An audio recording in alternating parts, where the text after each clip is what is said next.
Canada is taking advantage of these people.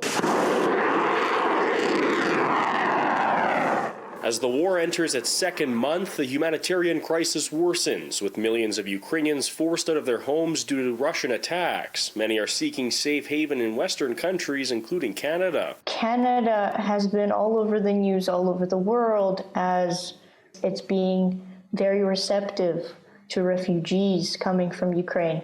But that's not the case. Earlier this month, we shared the horrifying story of former Winnipeg woman Tetiana Harashchuk's cousins fleeing Ukraine. They are now safe in Poland, but Harashchuk wants to have them seek refuge in Canada.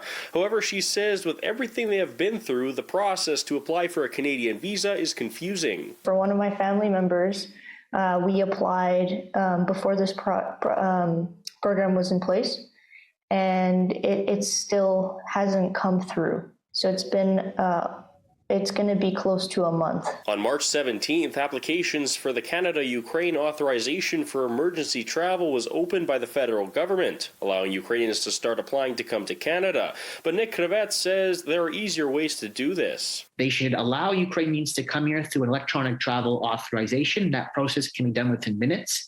And then once they're here in Canada, when they're out of harm's way, when they're in safety, then they can have a time period to regularize their position. But Kravet says there's a major backlog, and the time for Ukrainians to come over may span weeks or even months. Sean Fraser, Canada's Minister for Immigration, Refugees and Citizenship, said the federal government considered waiving visa-free entries for Ukrainians, but that process was rejected. We reached out to Minister Fraser asking why the decision hasn't been overturned, but we have not yet received a response. Why aren't Ukrainians being treated the same, and why isn't our government cutting the red tape to get them to safety, to their family and loved ones, and why aren't they supporting them from day one on arrival?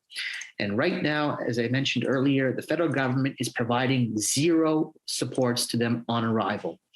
And to me, I think that is it's shameful. Harashchuk says she is beyond frustrated. She says her family may avoid coming to Canada altogether. Every country in Europe is doing a much better job than Canada is, because every country in Europe has some kind of support for refugees coming into those countries.